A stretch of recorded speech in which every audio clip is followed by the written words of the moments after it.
2014 के बाद से मोदी जी अक्सर एक डायलॉग देते रहते हैं कि मेरा देश बदल रहा है, आगे बढ़ रहा है, देश बदल रहा है, देश बदल रहा है। देश एक्चुअली में वाक़ई में बदल गया है। एक दौर था 1999 का जब अटल जी की सरकार सिर्फ़ एक वोट से गिर जाती है। अटल जी अपनी विचारधारा, आइडियोलॉजी और सिद्धांतों के साथ कोई कॉम्प्रोमाइज़ नहीं करते हैं। उनकी सरकार सिर्फ़ एक वोट से गिर जाती है, लेकिन अटल जी ने अपने एथिक्स, अपनी आइडियोलॉजी से कोई समझौता नहीं किया।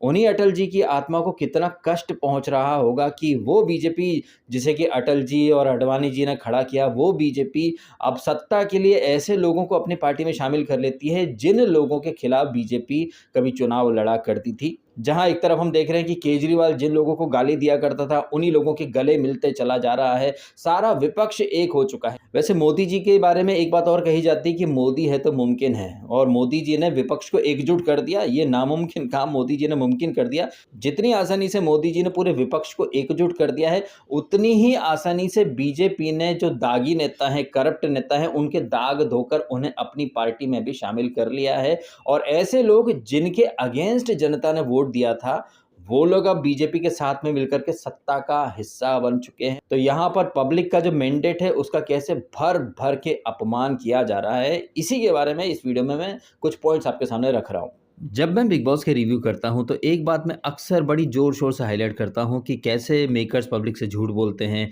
पब्लिक से कहते हैं कि पब्लिक है असली बॉस, पब्लिक आप वोट करो, आपकी मर्ज़ी चलेगी। लेकिन मेकर्स पब्लिक के किए हुए वोट्स को डस्टबिन में डाल देते हैं और अपनी ही मर्ज़ी चला देते हैं। अब पता नहीं क्यों मुझे ऐसा लग रहा है कि बिग बॉस जैसे रियलिटी शो से हमारी पॉलिटिकल पार्टीज़ ने सबक सीख लिया है। जिस तरह से रियलिटी शो में वोटिंग की कहीं कोई अहमियत नहीं होती है, उसी तरह से मुझे लग रहा है कि रियल वर्ल्ड में ये जो पॉलिटिकल सिनेरियोज़ हमारे देश में चल रहे हैं, वहाँ पर भी पब्लिक वोट की कहीं कोई अहमियत नहीं है। आप देख सकते हैं महाराष्ट्र में 2019 में मोदी के नाम से उद्धव ठाकरे और बीजेपी साथ में थे। मोदी के नाम से चुनाव लड़ा गया। चुनाव में शिवसेना को मोदी नाम से कुछ सीटें आ जाती हैं, लेकिन लालच बढ़ जाता है शिवसेना को, और वो शिवसेना जिसने कि थ्रू आउट द इलेक्शंस इसको एनसीपी को और कांग्रेस को भर-भर के कोसा था। चुनाव के बाद यही शिवसेना उनके गले मिल जाती है। पब्लिक ने वोट किया था एनसीपी और कांग्रेस के अगेंस्ट, लेकिन पब्लिक के वोट को, पब्लिक के वर्डिक्ट, पब्लिक के मैंडेट को लात मार करके शिवसेना विपक्ष के साथ हो लेती है और सरकार बना लेती है। ये एक ऐसी घटना थी जिसने कि महाराष्ट्र की राजनीति को उथल-पुथल करके रख दिया। और इन सब के बीच में जो पब्लिक जिसने कि एनसीपी को और कांग्रेस को सत्ता से दूर करने के लिए वोट किए थे, वो पब्लिक कहीं न कहीं खुद को ठगा हुआ महसूस कर रही थी। अब 2019 के बाद तकरीबन 4 साल के बाद फिर से ऐसा कुछ घटित हुआ है महाराष्ट्र में, जिससे महाराष्ट्र की जनता ये सोच रही है, ये कहने पर मजबूर हो रही है कि हम क्या करें? वोट करना छोड़ दें क्या? क्योंकि वो बीजेपी वाले जो कि एनसीपी को करप्ट पार्टी बोला करते थे, नेशनल करप्ट पार्टी बोला करते थे। मोदी जी खुद आए दिन बहुत ज़्यादा दबंग अंदाज में बोला करते थे कि शरद पवार की जो पार्टी, वहाँ पर एकदम सारे के सारे करप्ट लोग भरे हुए हैं। लेकिन वही करप्ट लोग अब बीजेपी में आ चुके हैं। जैसे वो गुजरात में हार्दिक पटेल आ गया था, वैसे ही यहाँ पर ये अजित पवार, प्रफुल्ल पटेल, छगन भुजबल, ये सारे लोग जिनके ऊपर बड़े-बड़े इल्ज़ाम लगे हैं करप्शन के, ये सब लोग बीजेपी की वॉशिंग मशीन में अपने दाग धो चुके हैं। अब यहाँ पर एक ही पॉइंट निकल कर के आता है कि जनता वोट करे तो किसको करे और करे तो क्यों करे?